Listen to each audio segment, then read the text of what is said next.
Ça, c'est un chapitre, c'est un verset du livre de Genèse, chapitre 1er, le premier verset.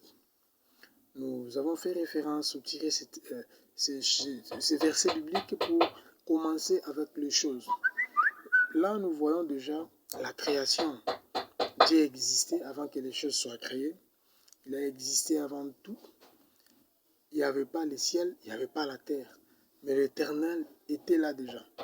Il a, par lui-même, il a pensé de créer le ciel. Il a créé le ciel. On le dit, c'est au pluriel, le ciel, parce qu'il y a plusieurs ciels. Là, c'est aussi notre enseignement. Je pense que nous allons en parler une autre fois. Alors Dieu a créé les cieux, il a créé aussi la terre. Elle veut dire l'Esprit de Dieu s'est mouvé au-dessus de la terre. La terre, lors de la création, était informe et c'était vide parce qu'il n'y avait rien à l'intérieur. C'était quelque chose, une planète inhabitée, une planète où il n'y avait rien encore. Mais le Seigneur l'a créé par sa préscience. Il est mouvé au-dessus de la terre comme un esprit. Mais il a vu que ce qu'il a fait, il fallait normalement donner un sens à ce qu'il a créé. Voilà, ça, nous n'allons pas prendre beaucoup de temps sur ça, mais nous allons vite pour voir où est-ce que le mal a commencé et comment est-ce que ce mal-là est vécu dans nos jours. Le Seigneur a créé le ciel, il a créé la terre, il a créé toutes les créatures. Il a créé le ciel, il a créé les anges, les archanges, ici sur la terre, il a créé l'homme et tout ce que Dieu avait créé. Mais écoutez maintenant quelque chose, si nous allons plus vite lire dans le livre de Genèse, chapitre 3, verset 1, nous sautons, nous lisons le 4e verset jusqu'au 6e verset. Donc Genèse, chapitre 3, verset 1er, nous sautons, nous allons lire aussi 4e à 6e verset. Alors, s'il vous plaît, sans plus tarder, je dois déjà lire notre verset d'aujourd'hui.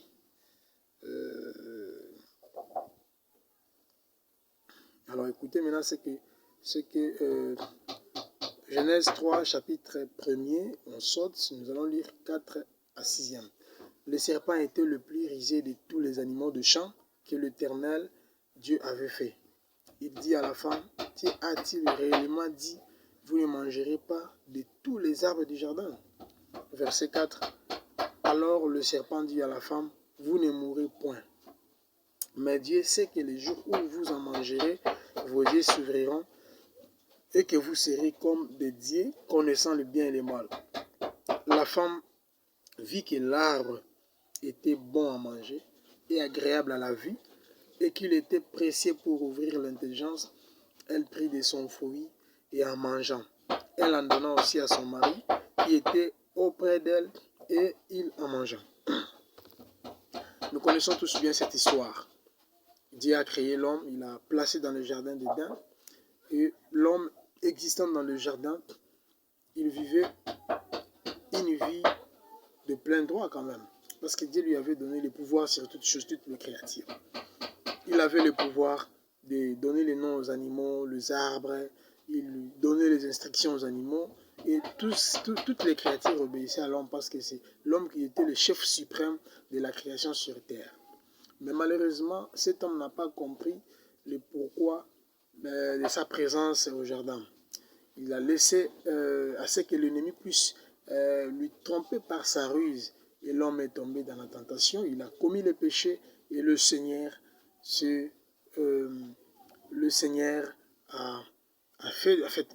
a épargné le bien qu'il avait destiné à l'homme et l'homme est devenu errant. Alors pourquoi est-ce que nous avons parlé de ces chapitres?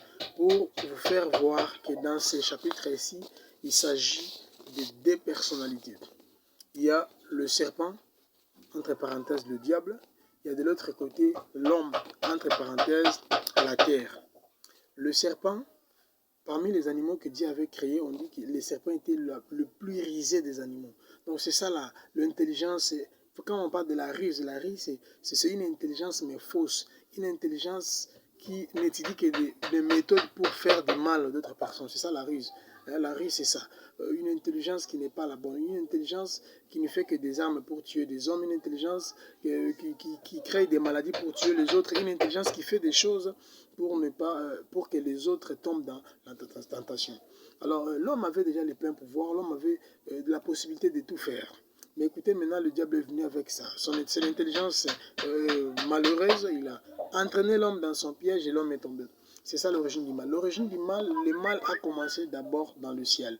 Comment est-ce que le mal a commencé dans le ciel? Dans le ciel, c'est lors de la création, lorsque Dieu a fini, lorsque Dieu a créé les anges et tout ça, le diable, avant tout, il était d'abord un ange. Un ange près de Dieu, il existait, il était là comme l'ange de lumière. Parce que Dieu l'avait créé, il lui avait donné l'autorité, les anges, les pouvoirs, en tout cas il avait tout. Il existait comme l'ange de lumière, mais malheureusement, à cause de sa convoitise, parce qu'il voulait devenir Dieu, il voulait prendre la place de Dieu, c'est ainsi qu'il s'est rébellé. Vous voyez, sa ruse a commencé dans le ciel. Il s'est rébellé du ciel et le Seigneur a vu que dans le ciel, il ne fallait pas que de telles intelligences arrivent, il ne fallait pas que des gens de tels esprits habitent avec lui, parce que notre Dieu est saint. Il faut que ceux qui sont avec lui soient aussi saints, qu'ils se sanctifient. Mais le diable, lui, ne se sanctifiait pas. Voilà, il a péché, il s'est révolté, il s'est rébellé. Et voilà, le Seigneur, il a chassé du paradis, il est tombé sur la terre. Lorsqu'il est tombé, même le ciel a crié malheur à la terre, car cet homme est jeté. Oui, parce qu'il a été jeté, excusez-moi. Il est arrivé sur la terre. Alors, première chose à faire, c'est quoi? Il a vu que la terre était là, mais cet homme avait déjà la pensée de dominer la terre, mais il ne savait pas comment aller et par où commencer. Alors, il est venu séduire l'homme parce qu'il savait que l'homme avait l'autorité sur la terre comme Dieu l'avait destiné. Alors il s'est dit, non, moi, si je viens, je ne serai pas, parce que quand même dans la loi de la nature, tout respecte la parole de Dieu. Mais je dois quand même pousser l'homme à faire quelque chose. Et lorsqu'il va commettre le péché, Dieu va le haïr comme il m'a haï. Comme ça, nous allons tous perdre. Et puis, je vais prendre le contrôle sur l'homme. C'est ce qui s'est passé réellement. L'homme n'a pas su, l'homme n'a pas reconnu le pouvoir que Dieu a placé en lui. Il se mêlait dans des bêtises, tout ça. Il a commis ces péchés-là et il a perdu son autorité. Alors, le mal a pour origine, je dis que le ciel, pourquoi? Parce que Satan a existé, il vivait avant tout comme l'ange de lumière, mais lorsqu'il a commis le péché, l'Éternel l'a jeté, il est devenu Satan, alors à cause de sa convoitise. Alors, pourquoi maintenant l'homme est victimisé dans ces choses? Le diable, il savait déjà que lorsqu'on désobéit en Dieu, parce que notre Dieu est juste, lorsqu'on désobéit à sa parole, comme la fois dernière nous avons parlé de la désobéissance, par rapport à la vie d'un héros, lorsque vous désobéissez à la loi de Dieu, voilà les conséquences qui vont se suivre. Aujourd'hui, nous parlons maintenant de l'origine du mal. Donc, lorsque quelqu'un désobéit à la loi établie par Dieu, en tout cas, Dieu va les sanctionner directement. Il doit subir les sanctions comparativement au mal commis. Alors, l'homme maintenant est victimisé. Pourquoi? Parce que le diable n'avait plus de place dans le ciel. Lorsqu'il a été jeté, il était devenu un errant, il ne savait plus là où aller.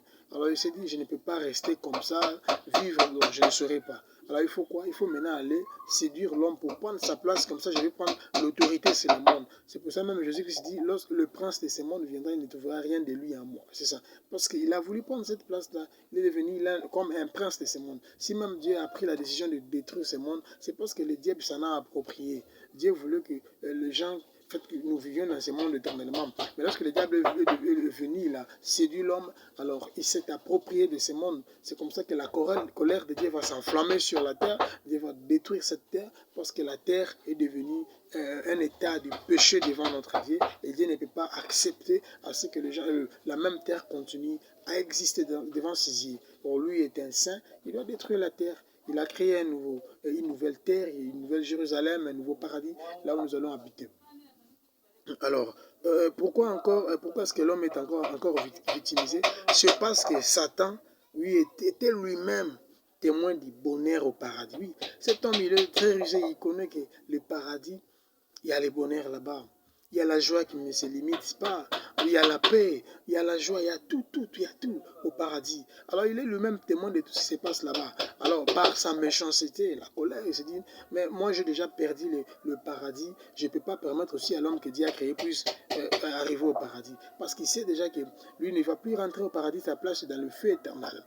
Alors il est en train de mettre des pensées, de détruire, de détourner l'homme sur le bon chemin pour que l'homme ne puisse pas bénéficier des paradis. Parce qu'il connaît déjà qu'il y a le bien là-bas. Il ne veut pas que les autres aussi puissent aller le voir en bénéficier.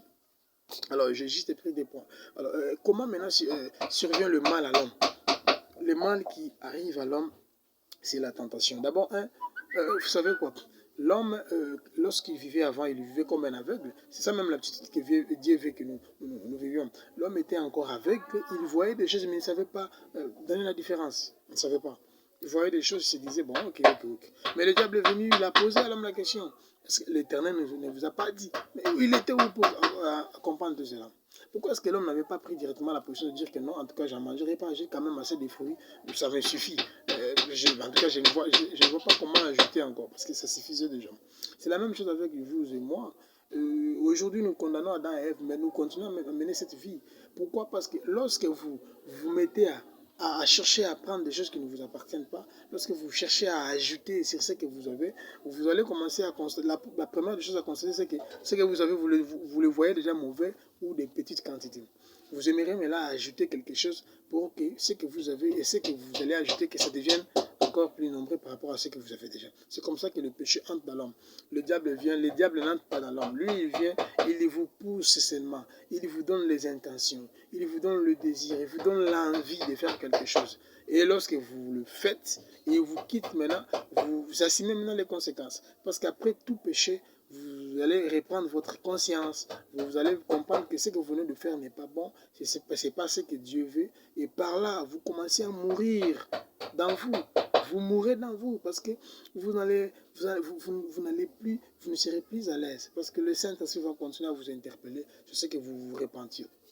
C'est ça la risque de l'ennemi. L'ennemi vient là, il vous pousse, il vous donne des envies, des intentions malheureuses, des projets, des soucis, des histoires comme ça. Et lorsque vous commettez le péché, lui, il part et puis vous payez la conséquence.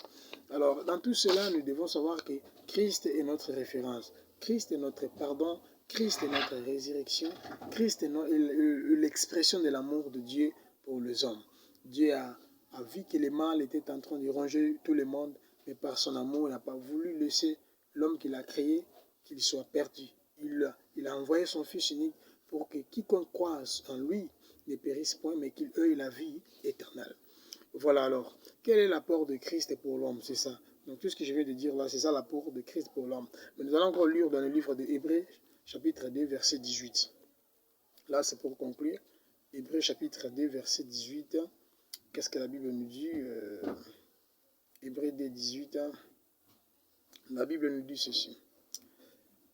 Car ayant été tenté lui-même dans ce qu'il a souffert, il peut secourir ceux qui sont tentés.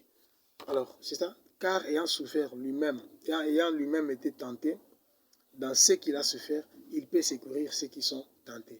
Christ est venu, il a pris la place de l'homme, il a ressenti ce que la chair peut ressentir, il a expérimenté la vie dans la chair, il a compris le pouvoir de la tentation, il a compris le pouvoir de la ruse, il a tout compris parce que Dieu l'a envoyé, il a porté le corps, c'était pour expérimenter un peu ce que l'homme vit chaque jour.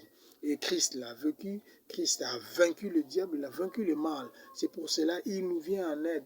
C'est pas pour rien qu'il a porté ses corps comme nous, c'est pour expérimenter et porter secours à la chair, parce que lui-même en est témoin. Voilà, même aujourd'hui, il est là, assis à la droite du Père. Il ne porte pas un corps étranger, parce que lorsque Christ est ressuscité, il est ressuscité avec son corps. La différence avec sa mort, la mort de Christ et la nôtre, c'est ça. Nous, notre corps va pourrir, mais le corps de Christ ne va pas pourrir, parce que Christ est ressuscité avec son corps. Il est allé assis à la droite de notre Père. C'est ça pour nous porter secours. Bien-aimés dans le Seigneur, je suis là en train de vous encourager, de toujours prier le Seigneur, toujours demander pardon à Dieu, demander sa grâce dans vos vies, parce que chaque jour nous commettons des péchés, chaque jour nous faisons des choses horribles, mais ce que Dieu veut de nous, c'est quoi? C'est que nous reconnaissions le mal commis, nous confessions et que nous prenons maintenant le courage de ne plus rentrer dans ce mal-là, mais d'aller de l'avant pour que lui, Dieu, soit glorifié dans nos vies. Et il nous portera toujours secours, il nous bénira car il connaît les besoins que tout un chacun de nous en a. Voilà l'origine du mal, voilà quelles sont les conséquences du mal, voilà pourquoi est-ce que l'homme est victimisé dans ce mal et quel est l'apport de Christ dans tout ceci. Christ est le chemin, il dit je suis le chemin, la vie et la vérité, nul ne peut venir, nul ne peut arriver au Père sans passer par moi. Donc notre référence c'est Christ, nous devons lire la parole de Dieu, prier, demander à ce que le Saint-Esprit puisse nous donner le courage d'abandonner les anciennes habitudes et de nous procurer d'une nouvelle vie pour que Dieu puisse se réjouir de nous et qu'il nous accorde toujours sa grâce. Parce que l'objectif dans tout ceci, c'est quoi? C'est le royaume des cieux, c'est le paradis, c'est la vie éternelle dans les bons. Lorsque vous perdez le royaume des cieux, lorsque vous perdez la vie éternelle, bien aimé, tous les efforts consentis, en tout cas, équivaut à rien, égal à zéro. Donc que le Seigneur soit avec vous, qu'il vous bénisse, qu'il vous rende fort, afin que tout ce que vous fournissez comme effort réussisse en son nom, au nom de Jésus-Christ. Allez, amen. Bye bye, au prochain numéro.